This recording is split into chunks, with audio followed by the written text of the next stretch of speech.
Bismillahirrahmanirrahim. Assalamualaikum warahmatullahi wabarakatuh. Alhamdulillah. Alhamdulillahilladzi arsala rasulahu bil huda wa dinil haq liyudhhirahu 'alad dini kullihi walau karihal musyrikun.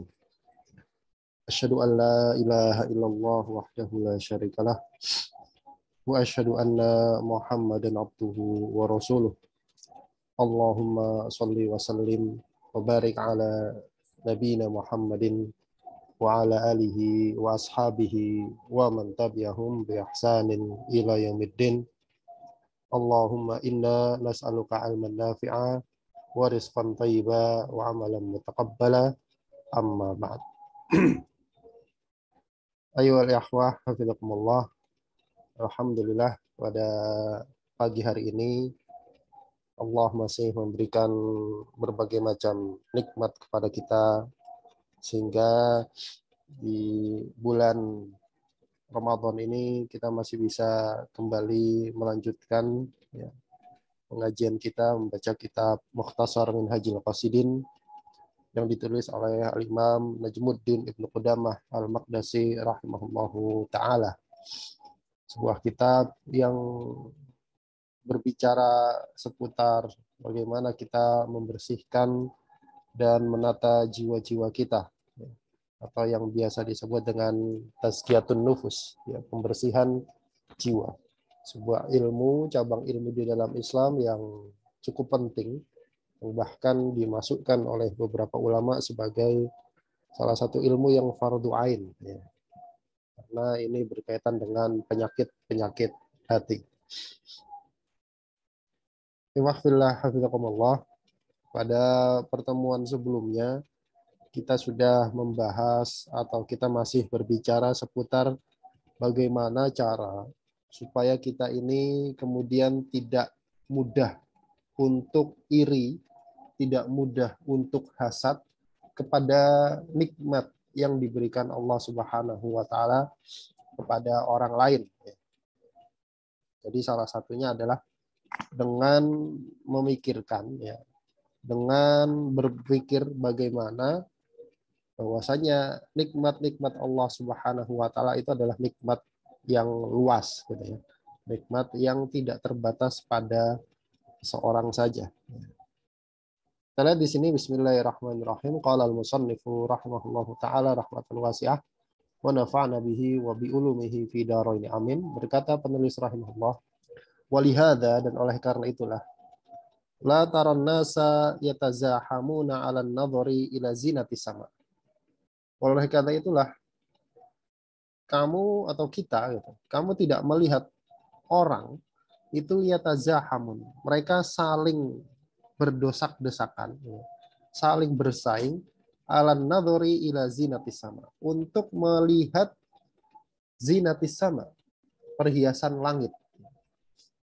Kita lihat, kalau orang mau ngelihat bintang, orang mau menikmati keindahan langit, yang mana itu adalah perhiasan, itu nggak ada orang kemudian judulnya itu saling dorong-dorongan untuk melihat perhiasan langit. Kenapa? Li'annaha wasi'atul aktor. Karena perhiasan langit ini, bintang-bintang ini wasi'atul aktor, luas wilayahnya. Wafiyatun bijamil absor. Kemudian perhiasan langit itu wafiyatun, cukup memenuhi bijamil absor, semua orang yang mau memandang. Semua pandangan itu cukup untuk melihat keindahan langit. Maka nggak ada ceritanya orang menikmati nikmat dari Allah Subhanahu wa taala berupa perhiasan langit, itu berupa bintang-bintang, itu kemudian saling dorong-dorongan, saling sikut-sikutan, saling saingan. Kenapa? Karena luas, karena nikmat Allah itu luas.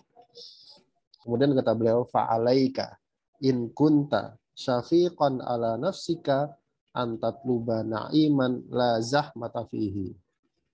Maka wajib atas kamu, jika kamu itu termasuk orang yang syafiq. Syafiq itu orang yang sayang,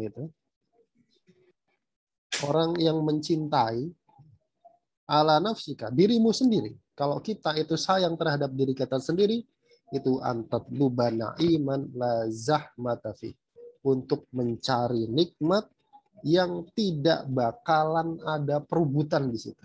Nah, ini kalau orangnya cerdas. Gimana sih caranya supaya kita di nikmat dunia ini nggak saling rebutan, nggak saling desak-desakan, nggak saling sikut-sikutan, nggak saling jegal antara satu dengan yang lain. Nah, kata beliau, kita cari nikmat yang sifatnya sama dengan keindahan langit tadi. Luas dan bisa dinikmati oleh semua. Yang nikmat itu nggak bakalan ada orang berebut di situ. Waladzatan la tatakaddaro, dan mencari kelezatan, mencari nikmat yang la tatakaddar, yang tidak akan keruh. Wala yujatu dzalika fid dunya illa fi ma'rifatillahi ta'ala wa ajaibi malakutihi. Dan itu nikmat yang nggak ada perebutan di situ, nikmat yang itu pasti murni, nggak ada keruh-keruhnya, itu tidak akan didapati di dunia ini illa melainkan fi ma'rifatillahi ta'ala wa ajaibi malakutihi. Dalam kita makrifat kepada Allah Subhanahu wa taala wa ajaibi malakutihi, dan memikirkan keajaiban kerajaan atau penciptaan Allah Subhanahu wa taala. Jadi nikmat yang tidak akan terbatas, nikmat yang tidak mungkin ada orang itu sikut-sikutan di situ adalah nikmat mengenal Allah Subhanahu wa taala. Di dunia nggak ada nikmat yang kemudian orang itu saking luasnya nikmat tersebut kemudian nggak berdesak-desakan, nggak saling sikut-sikutan, kecuali nikmat ma'rifatullah dan nikmat bisa mengenal atau memikirkan ajaibi malakuti, keajaiban atau keindahan penciptaan dari kerajaan Allah Subhanahu wa taala. Wala yanalu dzalika fil akhirati, wala yanalu dzalika fil ma'rifati aidan. Dan hal tersebut juga tidak akan bisa diraih kecuali dengan ma'rifat juga kepada Allah Subhanahu wa taala. Fa in kunta la tastaqu ila ma'rifatillahi Subhanahu wa taala, kalau kamu la tastaq, kalau kita itu nggak punya rasa ishq, rasa rindu, rasa kangen untuk mencapai derajat ma'rifatullah, untuk mengenal Allah Subhanahu wa taala, lam tajid ladzataha, maka kita nggak akan tahu kelezatan bagaimana orang yang mengenal Allah. Jadi di hidup ini itu selalu seperti itu. Orang yang pengen tahu kelezatan sesuatu, kalau sudah tahu nikmatnya sesuatu, itu biasanya dia akan rindu untuk sana. Jadi pahami ya? Kita pernah makan makanan enak misalkan. Kita pernah jalan-jalan ke tempat yang bagus gitu. Kalau bahasa anak sekarang healing gitu ya. Healing ke tempat yang bagus, ke tempat yang indah. Kemudian setelah itu pulang. Ya, setelah pulang kena aktivitas sehari-hari, dia butuh healing lagi gitu. Dia akan rindu untuk balik ke tempat itu. Kenapa? Karena pernah merasakan kenikmatan. Pernah merasakan kelezatan. Begitu juga dengan nikmat ma'rifatullah, nikmat mengenal Allah. Orang nggak akan punya rasa rindu, nggak akan punya rasa kangen, nggak akan punya tekad untuk ma'rifatullah kalau belum tahu rasa nikmatnya ma'rifatullah. Wa dha'ufat fiha raghbatuhu, dan raghbahnya, keinginannya, ghirahnya untuk mengenal Allah Subhanahu wa taala itu lemah. Falasta birojulin, maka kalau seperti itu kamu itu bukan seorang laki-laki, maksudnya bukan orang yang benar, bukan orang yang jantan, nggak pernah pengen kenal Allah, nggak punya rasa rindu untuk ma'rifatullah, nggak pernah merasakan lezatnya ma'rifatullah, kemudian rogbahnya, keinginannya untuk ke situ itu lemah, maka statusnya bukan seorang yang punya tekad yang bagus. Innama hadza sya'nur rijal. Kenapa? Karena keinginan untuk ma'rifatullah, rasa rindu untuk mengenal Allah dan seterusnya tadi, itu cuma keadaan seorang lelaki sejati. Maksudnya itu adalah keadaan seorang yang betul-betul punya tekad yang kuat. Li'anna syauq, karena yang namanya kerinduan ba'da dzauq itu adanya setelah dzauq, setelah merasa. Kayak tadi, orang belum pernah healing misalkan makan makanan enak di satu tempat tertentu. Kemudian dia ngerasakan, masya Allah nikmat sekali gitu kan. Kemudian setelah waktu berjalan dia pulang, dia beraktivitas sehari-hari, pengen lagi tuh, pengen ngerasain makanan yang enak sekali itu. Kenapa dia punya rasa rindu itu? Karena pernah nyicipin. Karena pernah nyicipin. Maka kata beliau, yang namanya rindu, yang namanya kangen, itu pasti setelah pernah ngerasain. Wa man lam yaduk lam ya'rif. Dan siapa saja yang belum pernah merasakan sesuatu lam ya'rif, maka dia belum mengenal sesuatu tersebut. Paham ya? Dia belum pernah merasakan sesuatu, maka dia belum kenal. Dia pernah merasakan nikmatnya menjadi seorang muslim misalkan. Maka dia nggak akan tahu muslim itu kayak apa. Wa man lam ya'rif lam yashtaq. Dan siapa saja yang tidak mengenal, yang belum mengenal, lam yashtaq, maka dia nggak akan rindu. Mengaji dulu Anda. Kalau dia belum pernah merasakan, dia nggak akan pernah merasakan rindu. Kemudian wamal lam yashtaq lam yatlub. Dan orang yang nggak kangen terhadap sesuatu, nggak rindu terhadap sesuatu, nggak pernah berharap untuk ma'rifatullah, nggak pernah punya rasa kangen untuk mengenal Allah Subhanahu wa taala, lam yatlub, maka nggak akan mencari, nggak akan punya tekad untuk nyari gimana caranya supaya dia ma'rifatullah. Wa man lam yatlub lam yudrik. Dan siapa saja yang nggak mencari sesuatu, yang nggak mencari cara untuk ma'rifatullah, lam yudrik, dia juga nggak akan mendapatkan status ma'rifatullah tadi. Kemudian wa malam yadrik baqi'a ma'al mahrumin. Dan siapa saja yang tidak pernah merasakan sesuatu, maka dia akan tetap berada bersama barisan golongan orang yang mahrumin, orang yang terhalang, orang yang diharamkan dari merasakan nikmat-nikmat tadi. Jadi ini Masya Allah, ini sesuatu yang luar biasa tinggi gitu ya bahasanya ya. Beliau mengungkapkan bahwasanya yang namanya nikmat di dunia itu pasti statusnya orang itu akan saling sikut-sikutan. Kenapa? Karena nikmat dunia itu sempit. Nikmat dunia itu sempit.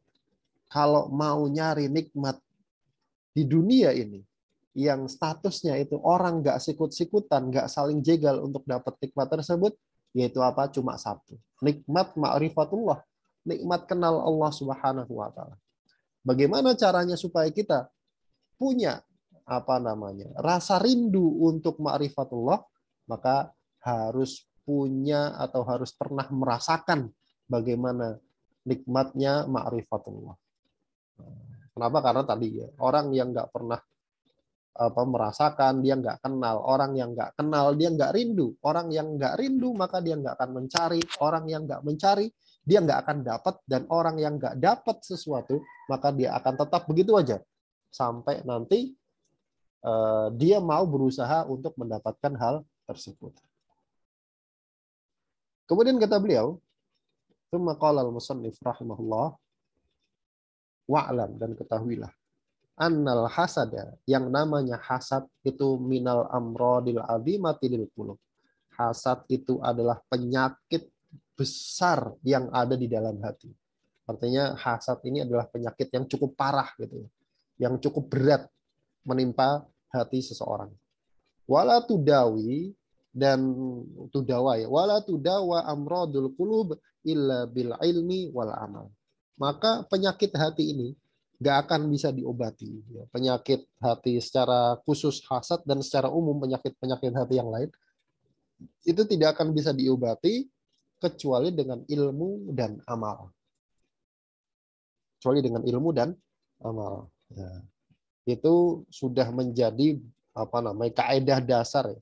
Orang penyakit hati, oh saya kok sombong, saya kok hasad, saya kok dengki, saya kok ini. Penyakit hati kan tuh banyak sekali ya. Kok susah ya untuk menghindarinya? Nah, salah satu sebab terbesarnya itu belum tahu ilmunya. Kenapa? Karena ilmu itu adalah obat untuk semua penyakit, baik itu penyakit badan, penyakit fisik, maupun penyakit hati. Kemudian kita bilang, wala ilmu nafi'u limarodil hasad. Dan ilmu yang bermanfaat itu bisa untuk digunakan untuk mengobati penyakit hasad. Bagaimana caranya? Wahua an ta'rifa haqiqatan annal hasada dorurun alaika fid dini wa dunya. Yang pertama, ilmu yang bermanfaat untuk mengobati penyakit hasad itu yang pertama adalah kita betul-betul mengetahui secara hakikat. Kita harus betul-betul mengetahui, kita harus betul-betul sadar annal hasada, bahwa yang namanya hasad itu dororun alaik. Satu, itu betul-betul memudorotkan kamu fiddin wa dunya, baik itu pada agama maupun pada dunia. Itu yang pertama. Jadi ini kalau bahasa orang sekarang itu mengakui dulu, ya, nerima dulu bahwasanya hasad itu penyakit. Orang kalau nggak punya kesadaran itu dia akan sulit untuk mengobatinya. Orang pengen diet gitu, pengen mengurangi berat badan, tapi dia nggak mengakui bahwasanya dirinya, oh saya ini butuh untuk diet begitu. Nah, maka harus ada pengakuan dulu bahwasanya hasad ini betul-betul mudarat. Itu yang pertama. Kemudian wa annahu la yadurru mahsuda fid dini wala fid dunya. Yang kedua, dia juga harus mengetahui secara hakiki. Dia harus mengakui juga dan dia harus tahu bahwasanya yang namanya hasad itu la yadurru, tidak akan memudoroti al mahsud, orang yang dihasadi.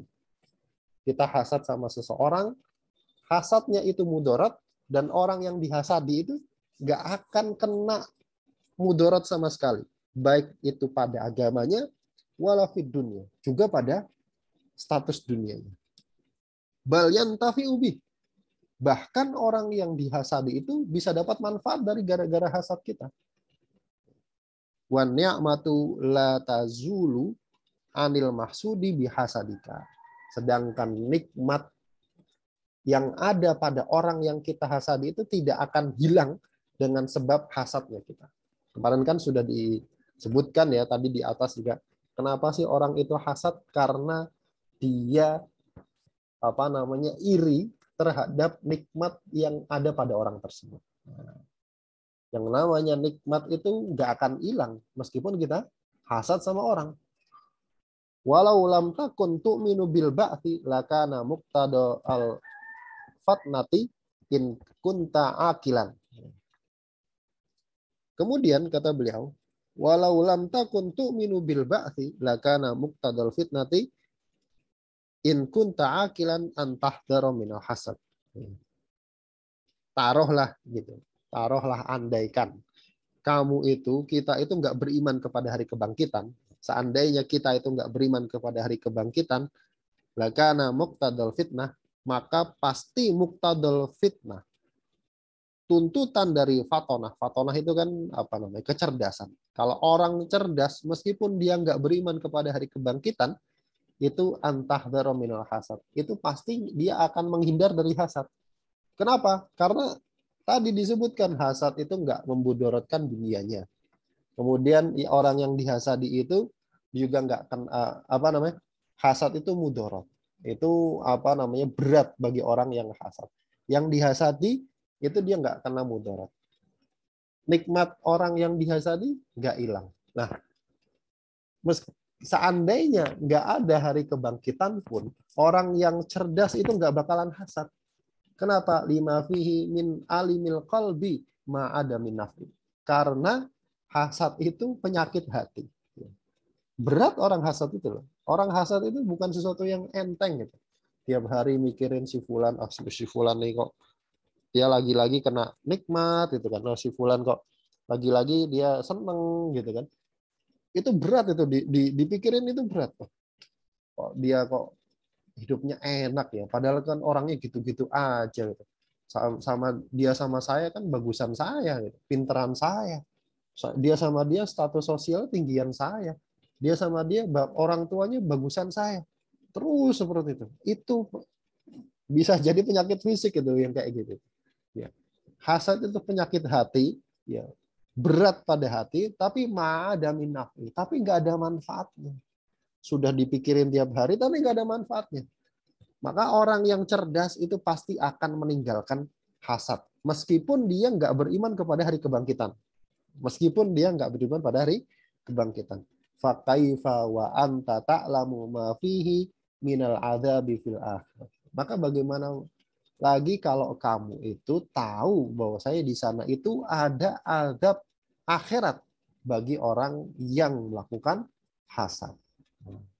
Jadi harus lebih-lebih lagi menghindar dari yang namanya hasad. Kemudian kata beliau, wa bayanu qaulina annal mahsuda la darara alaihi fid dini wala fid dunya bal yantafi'u bi hasadika fid dini wa dunya. Dan tadi kami mengatakan, kata beliau, tadi saya sudah mengatakan, kata Imam Ibnu Qudamah, annal mahsud, bahwa saya yang dihasadi itu la darara alaih, itu enggak kena mudarat apa-apa, baik pada agamanya maupun pada dunianya. Tadi kan kata beliau begitu ya, yang dihasadi itu enggak kena mudarat, baik dunia maupun agama. Bal yantafi'u, bahkan dapat manfaat bihasadika, dengan sebab hasadmu fiddin wa dunia, baik pada agama maupun dunianya. Loh kok bisa orang yang dihasadi itu malah dapat manfaat dari hasadnya kita? Kenapa? Li'anna ma qaddarahullahu lahu min ni'matin la budda an taduma ila ajalihi alladhi qaddarahu. Karena apa yang sudah Allah takdirkan bagi dia dari nikmat-nikmat. Artinya karena nikmat-nikmat yang sudah Allah takdirkan itu ada pada dia, itu la budda antaduma. Itu pasti akan langgeng, pasti akan terus ada ila ajali. Sampai batas akhir nikmat tersebut alladzi qaddarahu, yang sudah Allah tentukan. Artinya mau kita hasad kayak gimana, kalau Allah masih takdirkan nikmat itu masih ada pada dia, nggak bakal hilang. Allah takdirkan dia punya rumah yang bagus, punya harta, punya pekerjaan yang bagus, punya pekerjaan yang enak gitu kan, punya status yang tinggi, punya status sosial yang tinggi, itu nikmat dari Allah. Kita mau hasad kayak gimana, nikmat itu nggak bakal hilang. Kenapa? Karena Allah yang menentukan, karena Allah yang mentakdirkan. Kalau Allah sudah takdirkan hilang besok, ya hilang besok. Tapi kalau Allah takdirkan nikmat itu langgeng sampai 10 tahun, 20 tahun yang akan datang, masa kita mau hasad di 10 tahun? Masa kita mau hasad 20 tahun? Nah, gitu. Wala darara alaihi fil akhirat. Dan juga nggak ada mudarat di akhirat. Gitu. Li'annahu la ya'timu huwa bidzalik. Karena dia nggak berdosa dengan hal tersebut. Bal yantafi'u bihi, bahkan dapat manfaat. Kenapa? Li'annahu madlumun bin jihatika. Karena dia itu didolimi sebenarnya. Dia dapat manfaat, dia dapat pahala. Kenapa? Karena status orang itu didolimi sama kamu. Orang yang biasa itu kan didolimi. Malah dia dapat manfaat. La siyama idza akhrajatal hasada ilal qawli wal fi'li. Lebih-lebih lagi kalau kita itu mengeluarkan hasad dalam bentuk ucapan dan perbuatan. Nah, itu dia lebih dapat manfaat lagi. Dia dizoliminya lebih-lebih lagi. Maka dia dapat manfaat lebih besar lagi. Begitu. Kemudian kata beliau, wa amma manfaatuhu fid dunya, Adapun manfaat bagi orang yang dihasadi di dunia, fahuwa anna min ahammi aghradil khalqi ghammul a'da. Kok bisa tadi kan kata Mbah Ibnu Qudamah, beliau kan mengatakan bahwasanya orang yang dihasadi itu dapat manfaat dunia akhirat. Kalau akhirat tadi ya jelas itu statusnya orang yang terdolimi.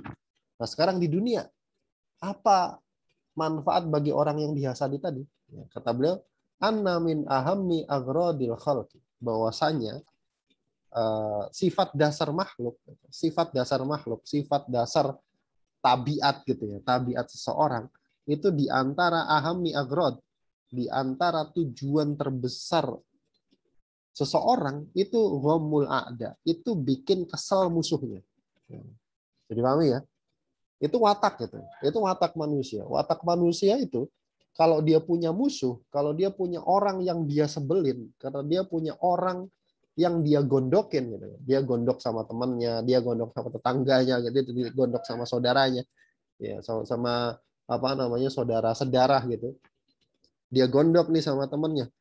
Maka tujuan terbesarnya salah satunya adalah bikin yang dia gondokin itu sedih.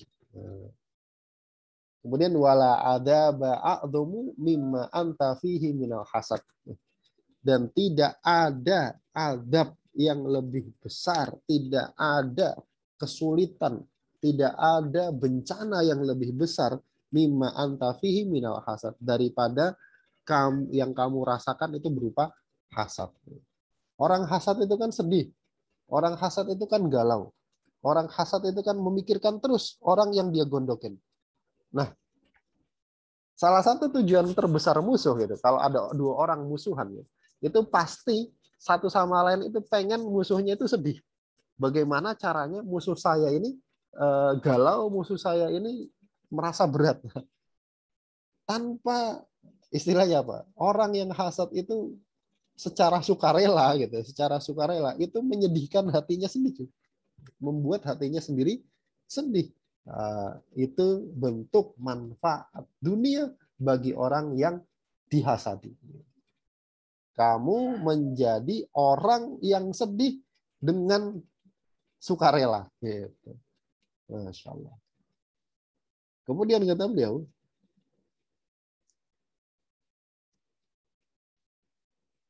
Fa'idha ta'amal tamadakar. Kalau kita merenungi apa yang sudah kita sebutkan, walim ta, maka kamu akan tahu annaka aduun li nafsika, bahwasanya ternyata kita ini itu musuh bagi diri kita sendiri. Sudah diterenungi tadi perkataan beliau bahwasanya apa namanya kita ini kalau hasad begini-begini, ternyata kita ini musuh bagi diri kita sendiri.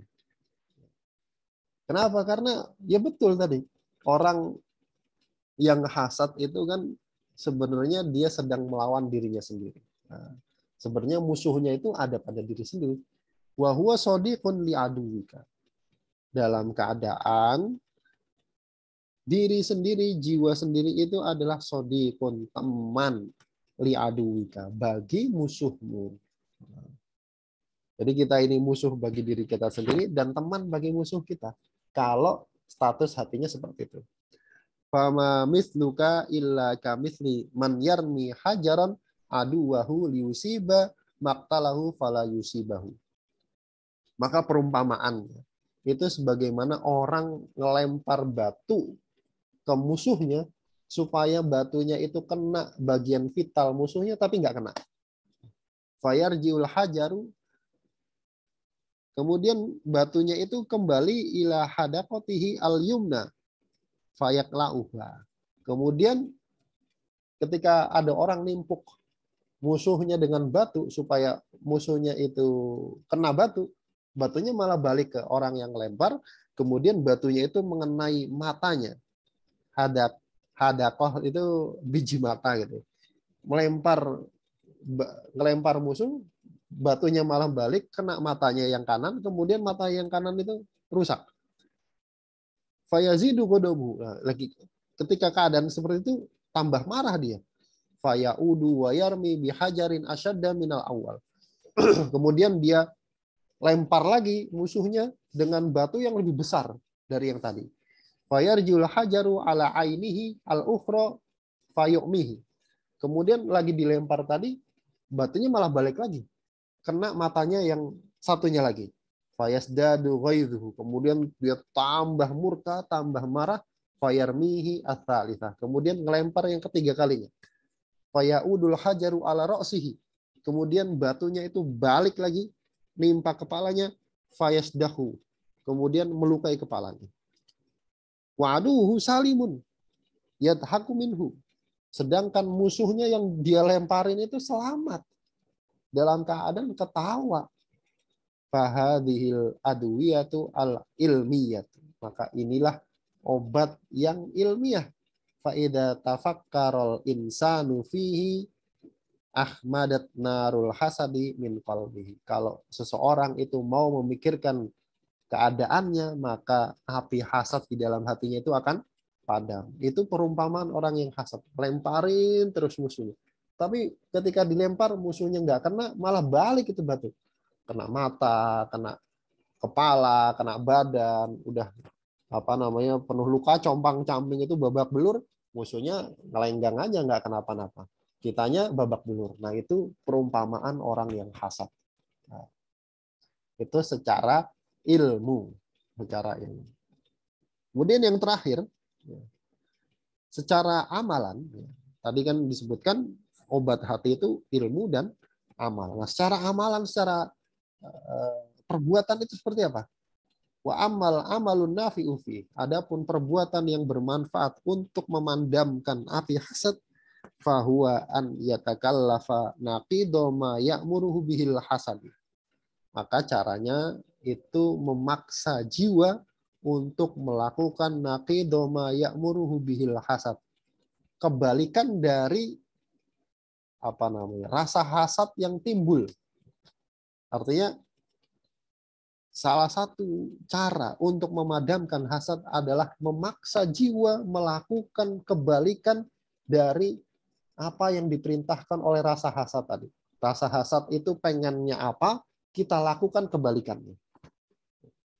Contoh, fa'idha ba'athahu 'alal haqqi wal qadhi fil mahsud kallafa nafsahu al madhalahu. Kalau rasa hasad itu ba'athahu muncul, menyuruh untuk melakukan rasa dengki dan mencela orang yang dihasadi, kallafa nafsahu, maka hendaknya dia memaksa jiwanya untuk memuji orang yang dihasadi, wasana alaih, dan menyanjung. Tuh. Kita lagi hasad sama orang, kemudian rasanya pengen misuh gitu kan kalau bahasa Jawa. Rasanya pengen nyela orangnya, rasanya pengen ngatain orangnya, rasanya pengen ngerendahin orangnya. Wah, kamu itu ngapain temenan sama si Fulan? Si Fulan itu kan orangnya nggak ada apa-apanya sama saya. Dia kan dapat begitu kan cuma kebetulan aja. Itu namanya kan mencela. Kalau muncul mulai seperti itu, maka paksa jiwa. Paksa, ini kata bahasanya beliau nggak memakai kata kalafa, memaksa. Paksa jiwanya untuk memuji. Lidahnya pengen pengen ngerusuh gitu. Pengen misuh, pengen nyela, pengen ngatain, puji. Oh iya bagus, kamu itu kemarin main sama si Fulan ya? Oh iya itu orangnya memang baik. Nah, puji. Itu contoh. Wa in hamalahu alal kibri. Kemudian kalau rasa hasad itu memaksa dia, membuat dia untuk berlaku sombong, alzama nafsahu at-tawadu Allah, maka paksa jiwanya untuk tawadu di hadapannya. Ketemu sama yang lagi dihasadi, pengen nyombong, gitu kan. Pengen apa bahasa sekarang, flexing, ya. Maka paksa jiwanya untuk tawadu. Wa in ba'athahu ala kafil in'ami anhu. Kalau rasa hasadnya itu muncul menyuruh dia untuk menahan, memberikan sesuatu kepada orang yang dihasadi, alzama nafsahu ziyadatan fil in'am. Maka paksa jiwanya untuk menambah, memberikan nikmat kepada orang tersebut. Kemudian kata beliau, waqad kana jama'atun minas salafi idza balaghahum anna syakhsan ightabahum. Dulu para salaf kalau sampai berita kepada mereka bahwasanya ada orang yang menggibah dia, dilaporin, kamu tahu nggak, kamu kemarin tuh digibah sama si fulan tuh, diomongin katanya kamu begini begini begini. Apa yang mereka lakukan? Dau ilaihi hadiyatan. Maka mereka memberikan hadiah kepada orang yang dia hasadi. Ini solusi.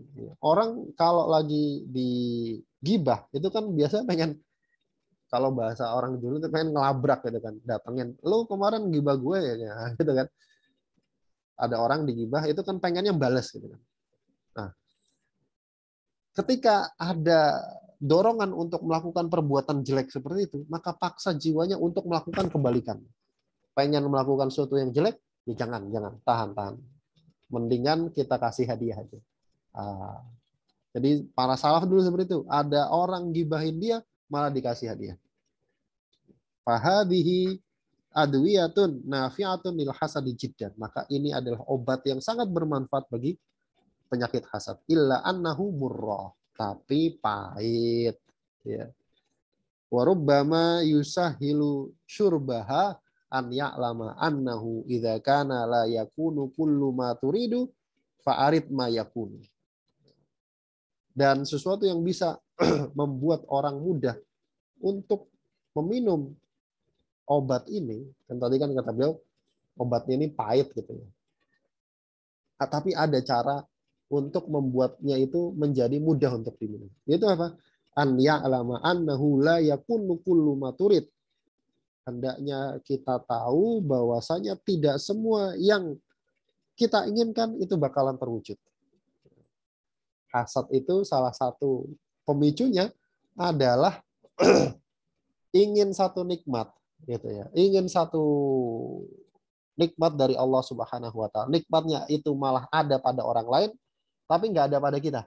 Nah, jadi paham ya? Itu salah satu pemicu hasad. Pemicu hasad itu karena pengen nikmat yang ada pada orang lain, tapi kita nggak dapat. Atau orang lain kita dapat, tapi nikmat yang ada pada orang lain itu jauh lebih baik daripada ada yang pada kita. Nah, salah satu obatnya yang membuat kita bisa menelan obat hasad tadi, itu harus menyadari bahwasanya setiap yang tidak semua yang kita inginkan, itu bakal kita raih, bakal kita dapat. Maka bagaimana? Fa'arid mayakun. Maka inginkanlah apa yang sudah ada. Apa yang sudah kita terima, apa yang sudah ada pada diri kita, ya sudah kita terima. Wa hadza huwa dawaul kulliyu wallahu a'lam. Dan inilah obat yang komprehensif dari penyakit hasad. Wallahu ta'ala a'lam bissawab. Jadi ini adalah obat dari penyakit hasad, yaitu yang terakhir kata beliau, nggak semua yang kita inginkan itu bakal terwujud. Ya kita pengen ini, kita pengen itu, kita pengen kerjaannya enak, kita pengen dapat nikmat yang seperti itu. Nggak semua yang kita ingin terwujud. Terus kemudian kita lihat nikmat yang kita inginkan itu ada semua pada orang lain. Pada teman kita misalkan, pada tetangga kita. Loh kok tetangga kita malah dapat nikmat yang semua kita inginkan? Nah, itu biasanya kalau gitu muncul rasa hasad. Maka kita harus tahu bahwasanya nggak semua yang kita inginkan itu bakal terwujud. Maka bagaimana? Fa'arid mayakun. Apa yang ada ya sudah kita terima, kita inginkan. Kalau kita dapatnya punyanya kerjaan ya begini ya sudah, itu kita terima. Nah, seperti itu ya. Wallahu ta'ala bishawab. Baik, demikian. Mudah-mudahan yang sedikit ini ada manfaatnya. Yang benar tentunya dari Allah Subhanahu wa taala dan Rasulnya, dan yang salah dari saya pribadi dan dari syaitan, dan saya mohon ampun atasnya. Kita tutup dengan membaca doa kafaratul majelis. Bismillahirrahmanirrahim. Subhanakallahumma wa bihamdika asyhadu an la ilaha illa anta astaghfiruka wa atubu ilaik. Assalamualaikum warahmatullahi